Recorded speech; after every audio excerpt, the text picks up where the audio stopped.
Alright guys, going to give you the rundown on how I shoot my Z-Chrome here, just being in the garage. Again, I'm not a professional, I'm a garage builder, and this is just the way I do it.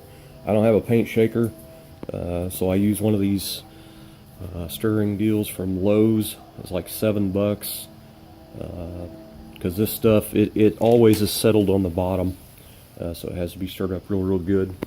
Anyway, also use your drill on a low setting. I'm using a cordless.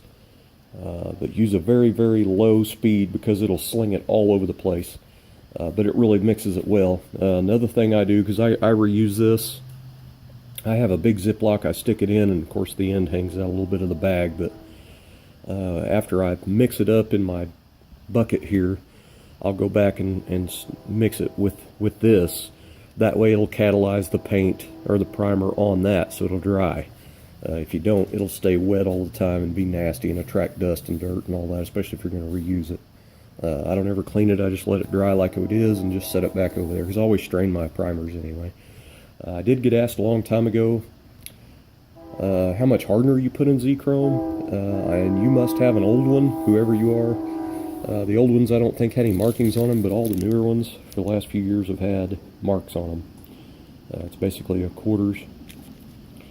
And that's basically how you mix it. You just pretty much have to get your hardener. If it doesn't have any marks on it, you need to measure it out and then divide it by 4, and that'll pretty much tell you how much you need to do. You can draw your marks on there with a Sharpie or something then, but anyway, I always shake this as well. Anyway, I'm getting ready to mix up a ½ gallon and shoot my chassis and my rear end and my transmission crossmember I built. It has been a long time coming, man, and I am going to be ready to get it done. It's 35 degrees out here. It is way too cold for this stuff. It's supposed to be 60 and above. I've actually called and talked to the guy at Clausen Company, or Clausen, however you say it, and all it does is basically slow down the dry time in cold weather. So I can't remember, it's like 12 or 24 hours, I don't remember, before you can start sanding it, but you just have to basically double it. I just want to get some primer on it because I've still got raw metal in places, you know, so I want to get it done. But anyway, that's how you do it. Also, I put a roll of Visqueen plastic down. I get a roll of it at Walmart. It's like $8, $9. I roll it out on the floor and put the chassis over it, because that stuff, once it gets on your floor like your concrete, you're not getting it up. So that's just what I do. Also, be sure and wear a pair of shoes that you don't care about, because it's sticky. As you go back to put your second coat on, you'll be walking on the plastic and you'll get it all over the bottoms of your shoes.